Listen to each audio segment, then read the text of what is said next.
Olá pessoal, tudo bem? Sejam muito bem-vindos à nossa nova aula de tecido nervoso.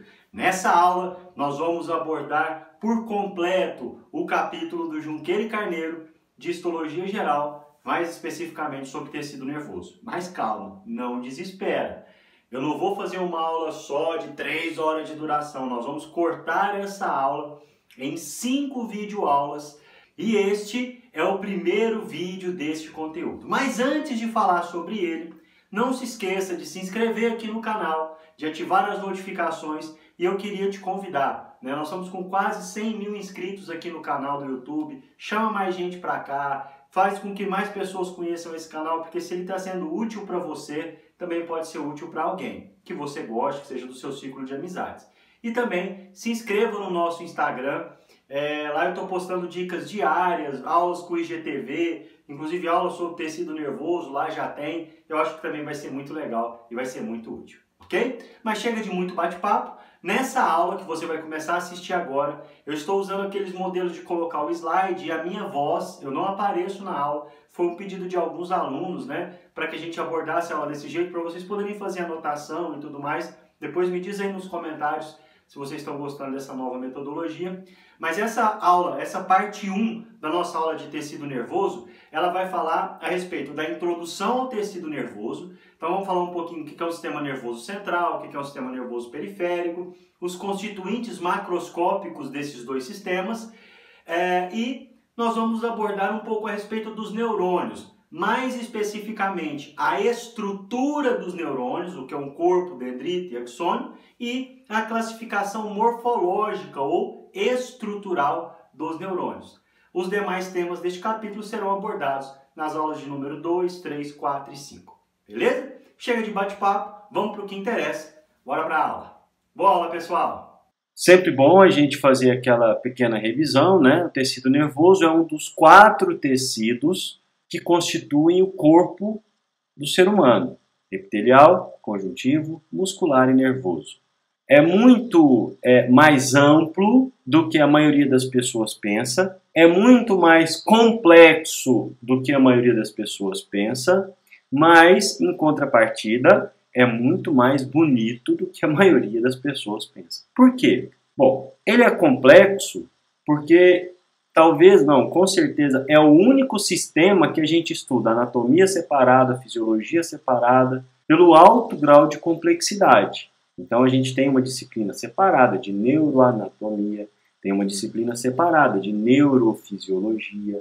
A gente não tem disciplina separada de cardioanatomia, de digestório-anatomia, não tem, tem de neuro. Agora, ela é muito bonita porque, na verdade, graças à presença do tecido nervoso é que o nosso corpo funciona. Basta dizer o seguinte: o final da vida ele é marcado pela falência do sistema nervoso. A gente considera que o indivíduo morreu a partir do momento em que ele tem uma morte cerebral, uma morte do sistema nervoso. Até que, enquanto o sistema nervoso está funcionando, mesmo que de forma precária, o indivíduo tem vida. A partir do momento em que o sistema nervoso para de funcionar, o indivíduo está morto. E aí a gente tem o tamanho da importância desse tecido, o tamanho da beleza desse tecido. É o tecido que marca o período de vida do indivíduo. Todas as nossas funções, todas as nossas interações com o meio, todas as nossas trocas entre pessoas, com o meio ambiente, tudo está controlado pelo sistema nervoso. E hoje nós vamos ver a estrutura básica desse sistema, que é um tecido nervoso. A gente precisa entender que um tecido nada mais é do que um conjunto de células. Um tecido nada mais é do que um conjunto de células. E que um órgão nada mais é do que um conjunto de tecidos. Então, se eu estou pensando na grandiosidade do sistema nervoso, eu tenho que pensar na grandiosidade do tecido nervoso, das células que constituem esse tecido. É errado a gente limitar o tecido nervoso ao cérebro, à caixa craniana, e achar que tudo se restringe àquilo ali. Na verdade, em cada milímetro do seu corpo tem algo do tecido nervoso. O tecido nervoso ele está espalhado por todo o nosso corpo. É graças à presença desse tecido nervoso em todo o nosso corpo é que a gente sente calor, frio, dor, tato, pressão. É que a gente sente as necessidades das mais diversas, fome, sede, vontade de ir ao banheiro. Tudo isso se deve à múltipla localização desse tecido. Então é muito pequeno pensar que esse tecido está exclusivamente localizado dentro da caixa craniana. Vai muito além disso. Basicamente, apesar de nossa aula ser de tecido nervoso, eu vou citar alguns termos de sistema, então só para que a gente entenda. O sistema nervoso como um todo ele é dividido em dois grandes grupos. Sistema nervoso central e sistema nervoso periférico. Na aula inteira eu vou usar SNC, SNP. Eu não vou ficar escrevendo sistema nervoso central, sistema nervoso periférico. SNC, sistema nervoso central, SNP, sistema nervoso periférico. O sistema nervoso central ele é constituído pelo encéfalo e pela medula espinhal. O encéfalo é cérebro, cerebelo e o tronco encefálico, que por sua vez o tronco encefálico é mesencéfalo, ponte e bulbo. São estruturas anatômicas. Nós não vamos estudar essas estruturas hoje aqui, porque a nossa aula é de histologia. E na histologia o que nós vamos estudar é a constituição, ou seja, o tecido nervoso, não órgãos. Já o sistema nervoso periférico é constituído por nervos e os gânglios nervosos, e ao longo da aula a gente vai repetir isso algumas vezes, tá? Quando formos estudar o tecido do sistema nervoso periférico. Todo o funcionamento do sistema nervoso se restringe a essa imagem. Ele está resumido nessa imagem. Então, no lado esquerdo aqui no meu lado esquerdo aqui da imagem, a gente está vendo os estímulos aferentes, ou seja, os estímulos que vão em direção ao sistema nervoso. Então aqui a gente está falando, olha, mucosa olfatória, retina, ouvido interno, gosto, pele, músculo, articulações, vísceras, tudo isso se dirigindo ao centro. Aí o centro vai interpretar, vai avaliar e vai emitir uma resposta. E aí a resposta está do lado direito aqui. A resposta vai para glândulas ou para músculos. E a gente chama essa via de via eferente. Por que essa via aqui chama aferente? Porque, na verdade, vem de aferir, vem de medir, vem de aferência. Então, está dando uma medida para o sistema nervoso. Por que essa via chama via eferente? Porque vem de efetuação, execução, realização, mobilidade, movimentação. Ok? Então, o sistema nervoso funciona dessa forma. Um estímulo chega até ele, ele emite uma resposta e envia essa resposta para um órgão executador. Tá? O sistema nervoso e o tecido nervoso como um todo têm algumas funções fundamentais. A primeira função fundamental é detectar, transmitir, analisar e utilizar as informações geradas pelos estímulos sensoriais, ou seja, pelos estímulos que vêm da periferia para o centro, naquela via que eu já te ensinei, chamado de via aferente. Então, transmitir, detectar, analisar e utilizar as informações geradas pelos estímulos sensoriais, representados por calor, luz, energia mecânica e modificações químicas nos ambientes interno e externo. Então, quando você tem uma cólica, essa informação vem do ambiente interno para o seu córtex, que vai interpretar e vai te emitir uma resposta. Quando você está num ambiente frio, essa informação vem do ambiente externo para a sua pele, da sua pele para o seu córtex, que vai emitir uma resposta. Então, essa é uma função fundamental do sistema nervoso. Uma outra função fundamental é organizar, coordenar, direta ou indiretamente, o funcionamento de quase todas as funções do organismo, entre as quais as funções motoras, viscerais, endócrinas, psíquicas.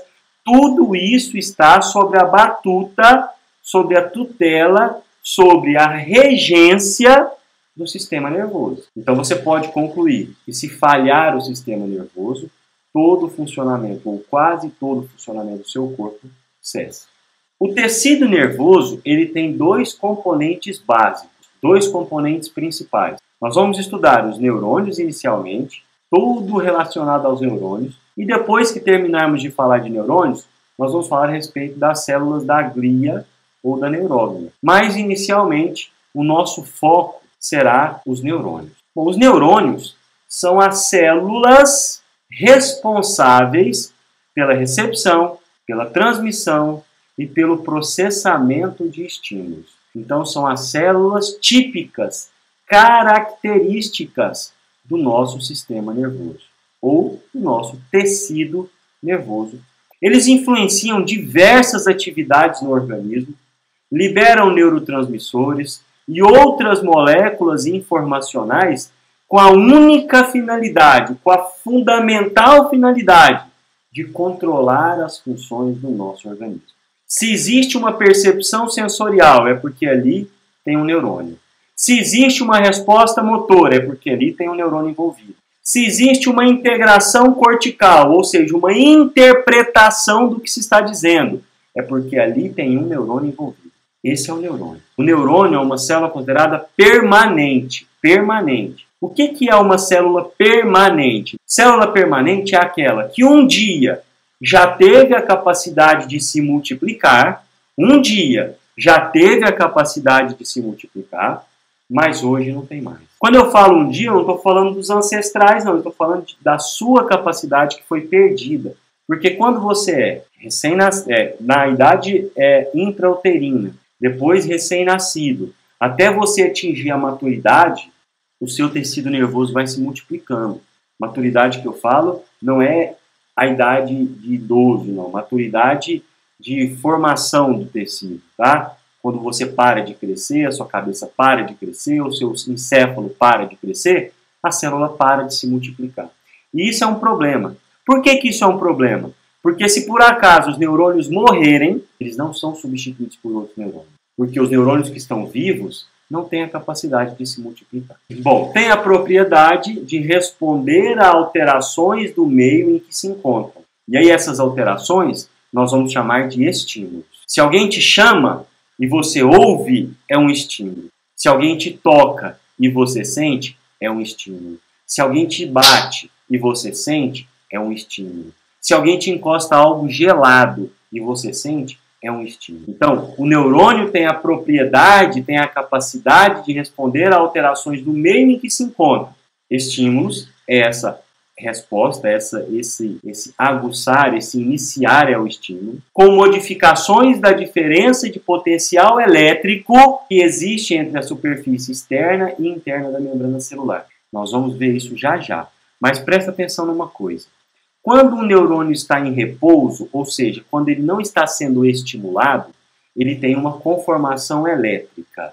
O interior do neurônio ele é negativo. Quando dá um estímulo, e esse estímulo é forte o suficiente para você perceber, ou seja, o volume é alto o suficiente, o toque é forte o suficiente, o soco é forte o suficiente, vai fazer com que haja uma inversão elétrica dentro do neurônio e o neurônio vai ficar positivo. E essa positivação do neurônio vai fazer com que esse neurônio sofra uma modificação e libere um impulso elétrico. Esse impulso elétrico é a informação que vai chegar ao cérebro para interpretar o estímulo.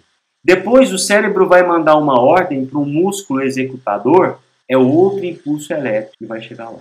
Os neurônios reagem prontamente aos estímulos e a modificação do potencial pode restringir-se ao local do estímulo ou propagar-se ao restante da célula através do membrana. Vai depender se esse estímulo é forte o suficiente para isso ou não. Como eu já adiantei, essa propagação é o impulso nervoso ou impulso elétrico, cuja função é pegar essa informação que foi gerada pela percepção e enviar ao sistema nervoso, depois do sistema nervoso a músculos e glândulas.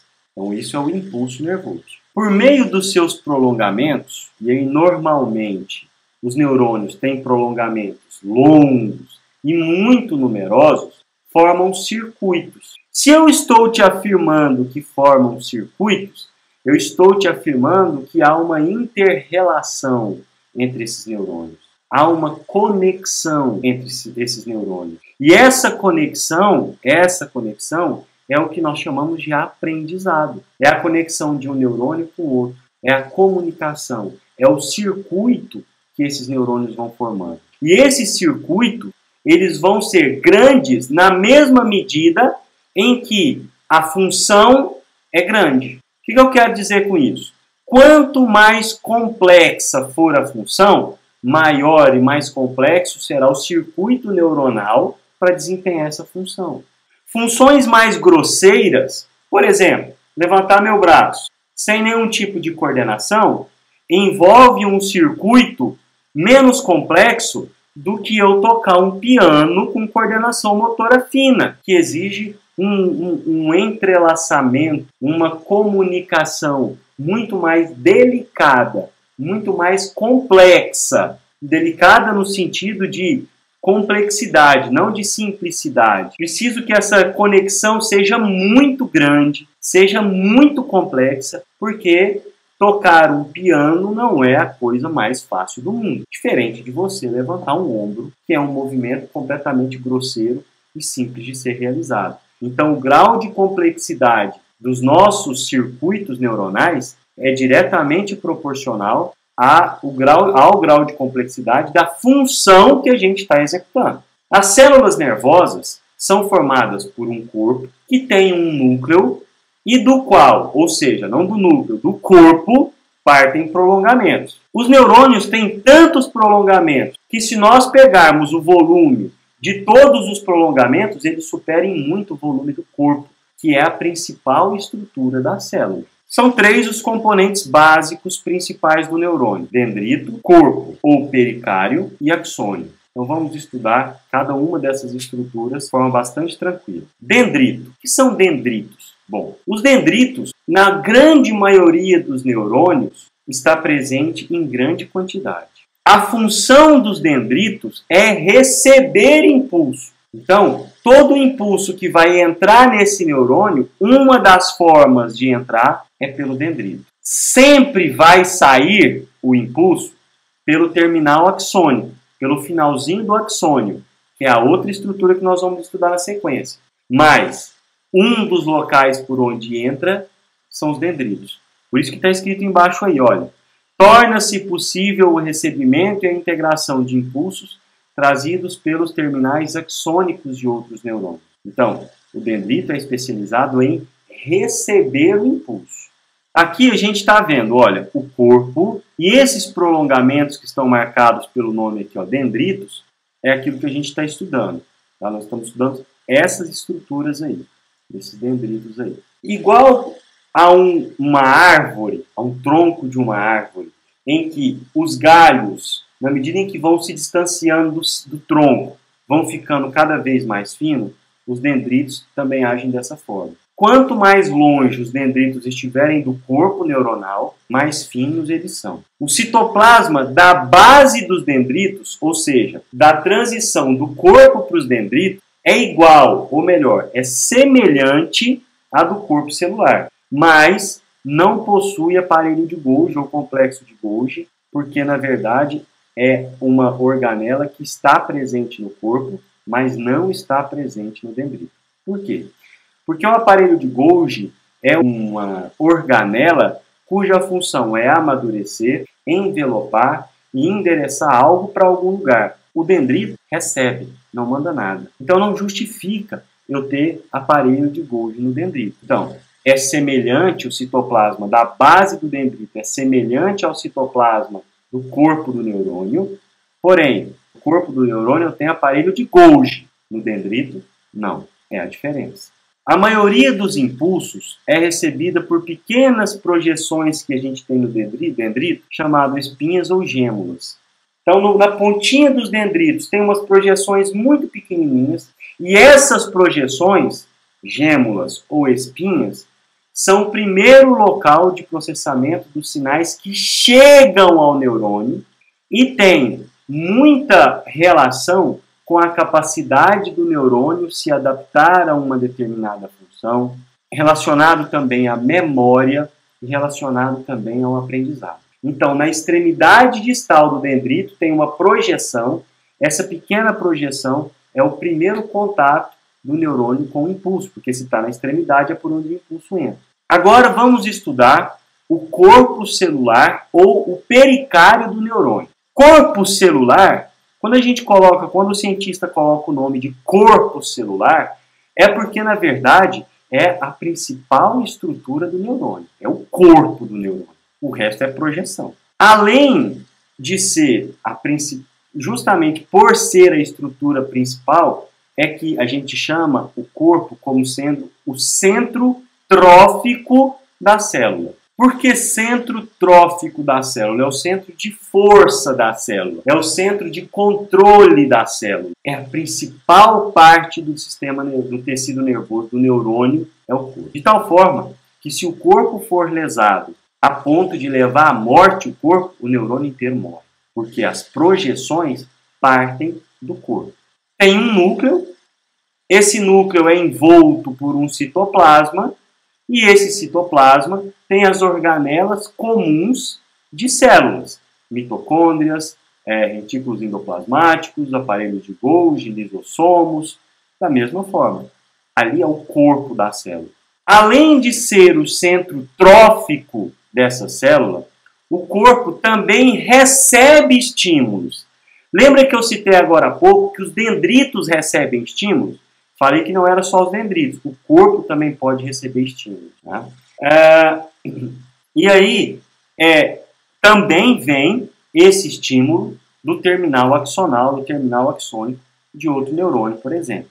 Mas o estímulo pode entrar direto pelo corpo, sem passar pelos dendritos.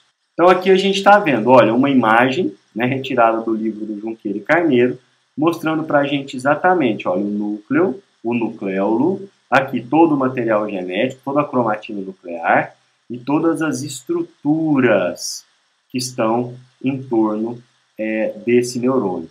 Tá? Todas as organelas, todas as estruturas que estão em torno. Bom, o corpo é rico em retículo endoplasmático granuloso ou rugoso e que formam um conjunto de cisternas paralelas, entre os quais também tem poliribossomos livres. Esse conjunto de cisterna mais ribossomos livres forma o que a gente chama de corpúsculos de Nissl ou Nissl, cada um pronuncia de um jeito, tá?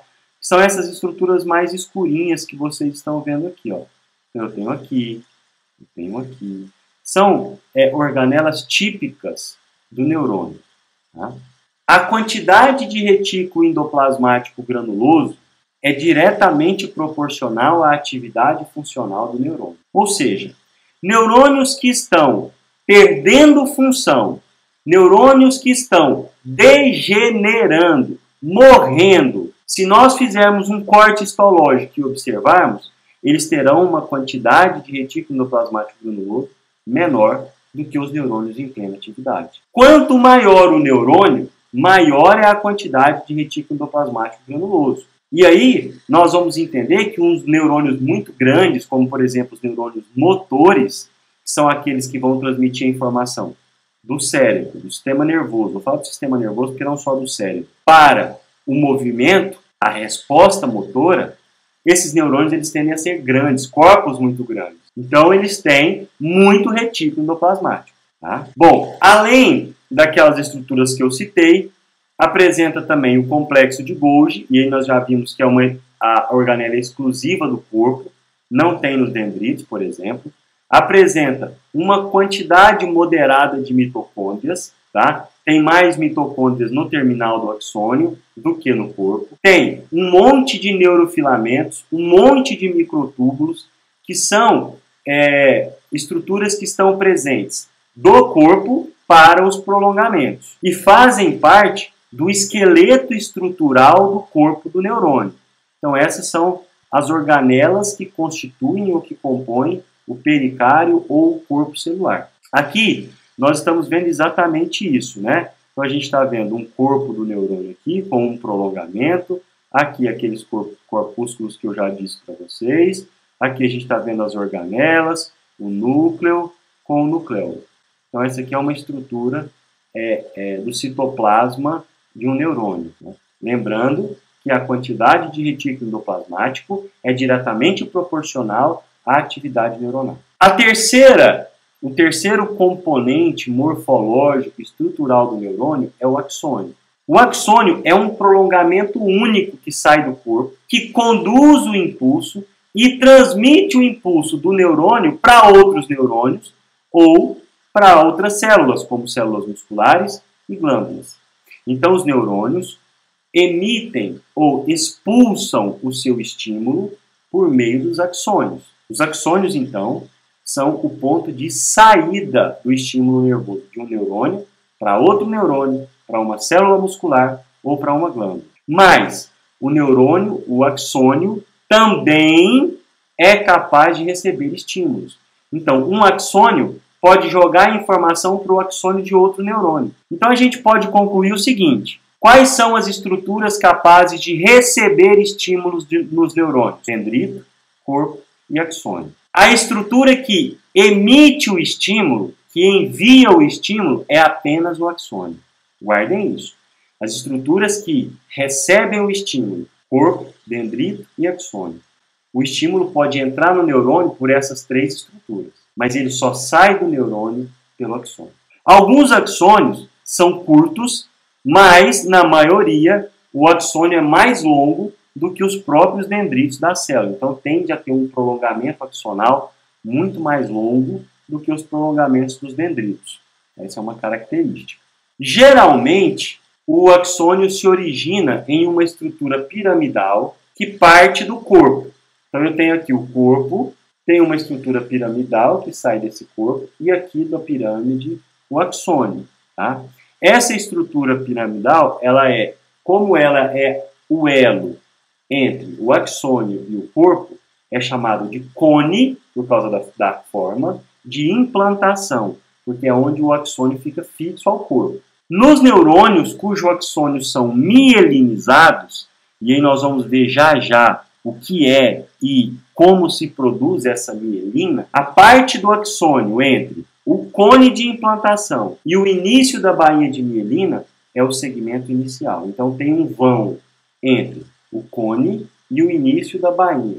Já vou adiantar o que é a bainha para não ficar com essa duvidazinha no ar aí. A bainha de mielina é uma gordura que é separada em trechos no axônio e que acelera a condução do impulso elétrico e é produzido por duas células da glia, que a gente vai estudar já já, mas que está presente em boa parte dos neurônios, tanto do sistema nervoso central quanto do sistema nervoso periférico. Agora, nem todo axônio é mielinizado. Existem neurônios amielínicos, que não têm mielina. Nos neurônios que têm mielina em seu axônio, o pedaço que vai do cone de implantação até o início da bainha de mielina é o que nós chamamos de segmento inicial. Então a gente está vendo aqui, ó, o cone de implantação saindo e aí o axônio estaria ali embaixo. Aqui a gente está vendo, olha, o cone de implantação, o segmento inicial e aqui o axônio com a bainha de mielina em torno dele. Olha, o axônio é esse tracinho amarelinho aí, ó. A bainha de mielina é essa linguicinha, igual alguns alunos meus chamam, linguicinha meio acinzentada que está em torno do axônio. Então isso aqui é a bainha de mielina. Então, obviamente, esse é um neurônio mielinizado. O segmento inicial é capaz de receber estímulos, como eu disse para você anteriormente, tanto estímulos excitatórios quanto inibitórios. E aí, pode se originar um potencial de ação que vai propagar um impulso e esse impulso vai sair por onde? Pelo terminal axônico. Sempre assim. O citoplasma do axônio ele é chamado de axoplasma. Axoplasma é o citoplasma do axônio. Ele é muito pobre em organelas, pouquíssimas mitocôndrias, algumas cisternas do retículo endoplasmático, mas é rico em microfilamentos e microtúbulos. A porção terminal do axônio, ou terminal axonal, é rico em mitocôndrias. Tá? Mas o axônio como um todo é pobre em mitocôndrias e nas demais organelas aí. Em geral, as células nervosas são grandes, podendo o corpo celular medir até 150 micrômetros. Por outro lado, existem alguns neurônios denominados células granulosas do cerebelo, provavelmente são uma das menores células do mamífero. O corpo celular tem entre 4 e 5 micrômetros de diâmetro. Se nós compararmos com os 150 da média, realmente é um número muito pequeno. Então, a partir de agora, nós vamos falar a respeito da classificação morfológica dos neurônios. O que é classificação morfológica? Classificação morfológica é classificar quanto à forma, separar os neurônios de acordo com o seu formato. Basicamente, nós temos 3 tipos de neurônios quanto à forma: multipolares, bipolares e pseudo-unipolares. Os neurônios multipolares são os neurônios mais comuns do nosso corpo e são aqueles neurônios que apresentam como característica possuir mais de 2 prolongamentos celulares. Então eu tenho um prolongamento que sai do corpo, que é o axônio, e tenho vários prolongamentos saindo do corpo, com vários dendritos. Então eu digo que este é um neurônio multipolar. Por quê? Porque cada um desses pontos ou dessas partes, dessas projeções, a gente chama de polo. Então é um neurônio que tem vários polos, ou seja, multipolar. Tá? São os neurônios mais comuns do nosso corpo. Esse é um neurônio bipolar. Por que bipolar? Porque eu tenho 2 projeções saindo do corpo. Olha, eu tenho essa projeção, esse dendrito, que depois se ramifica, mas é apenas um saindo do corpo, que depois se ramificou. Então é uma projeção, 2 projeções. Então se eu tenho um neurônio que tem um dendrito e um axônio, ele tem 2 polos. Então é um neurônio bipolar, bi de 2. Se nós fôssemos seguir o raciocínio que eu venho ensinando para você, esse aqui seria um neurônio unipolar, porque você observa que eu tenho uma projeção saindo do corpo. Porém, este é um neurônio bipolar. Por que é bipolar? Porque eu tenho um polo de entrada e eu tenho um polo de saída. Então eu tenho 2 polos. Só que seria impossível, em sala de aula, um professor convencer um aluno de que isso aqui seria bipolar. Porque ele ia falar assim: ora, professor, mas eu só tenho uma projeção saindo do corpo, como que pode ser bipolar? Aí ele ia definir assim para você, como está escrito no Junqueira. Mas acontece que logo essa projeção que sai do corpo se divide em 2. Uma de entrada e uma de saída. Então é um bipolar. Então, para não ter esse problema, o que os cientistas fizeram? Quem foi nominar pegou e fez assim: eu vou colocar então esse neurônio com o nome de pseudo-unipolar, ou seja, falso unipolar, porque ele dá a sensação de que tem um polo, mas na verdade é um polo que se ramifica em 2. Ok? Então este é um neurônio pseudo-unipolar, falso unipolar, não é um neurônio unipolar. Bom, os neurônios pseudo-unipolares, eles são tão diferentes que eles merecem um pouco da nossa atenção mais aprofundada. Então, olha só. Os neurônios pseudo-unipolares, lá na vida intrauterina, lá na vida embrionária, eles surgem como sendo neurônios bipolares, que têm um axônio e um dendrito se originando em cada lado do corpo do neurônio. Na medida em que o desenvolvimento vai acontecendo, na medida em que vai se crescendo e que o desenvolvimento vai se acelerando, os 2 prolongamentos vão se aproximando, até se fundirem por um pequeno percurso próximo ao pericárdio. Então, inicialmente, eles já eram neurônios bipolares. Por isso que eu falo que tem um polo de entrada e um polo de saída, porque lá na vida gestacional, eles eram bipolares. Tinha um dendrito em cima e um axônio embaixo. Aí o que foi acontecendo? Na medida que foi desenvolvendo, eles foram se aproximando, se distanciaram um pouquinho do corpo e transformaram-se nos neurônios pseudo-unipolares, com falsa sensação de serem unipolares. O estímulo captado nos dendritos passa direto para o axônio, não entra no corpo e sai do axônio. Nos outros neurônios, nos multipolares, entra pelo dendrito, passa para o corpo axônio. Nos bipolares, entra no dendrito, passa no corpo axônio. Nos pseudo-unipolares, não. Entra no dendrito e passa reto para o axônio, sem passar pelo corpo. Aqui a gente está vendo alguns dos neurônios que nós vimos aqui. Olha, esse é um neurônio bipolar. Por que eu sei que é bi? Olha, o corpo com uma projeção, duas projeções. Da mesma forma aqui. Aqui, pseudo-unipolar. Então eu tenho um corpo, um pequeno trajeto e as duas projeções. Aqui eu tenho um neurônio multipolar. Aqui eu tenho neurônio multipolar, porque eu tenho várias projeções saindo do mesmo corpo. A grande maioria dos neurônios do nosso corpo é multipolar. A esmagadora maioria dos neurônios do nosso corpo é multipolar. Os bipolares a gente encontra em alguns gânglios, na retina e na mucosa olfatória. São lugares específicos em que eu encontro neurônios bipolares. Já os neurônios pseudo-unipolares, eles são encontrados nos gânglios espinhais, principalmente nos gânglios sensoriais, de sensibilidade, das raízes dos nervos espinhais dorsais e também dos nervos cranianos. Tá? Então, os neurônios pseudo-unipolares são encontrados nessa região. Bom, espero que por enquanto esteja tudo bem, que vocês tenham entendido direitinho o que eu quis passar. Deixe o seu comentário aqui, participe dessa aula, coloque suas dúvidas aqui embaixo que eu vou responder todas com muito carinho, com muita alegria, ok? Não se esqueça, se ainda não for inscrito, se inscreva no canal, ative as notificações, curta essa aula e me ajude a divulgar esse trabalho. Se inscreva também no nosso Instagram, prof.otavioplazzi, tenho certeza que vai ser muito útil, beleza? Então vamos lá, até a próxima aula, pessoal. Tchau, tchau!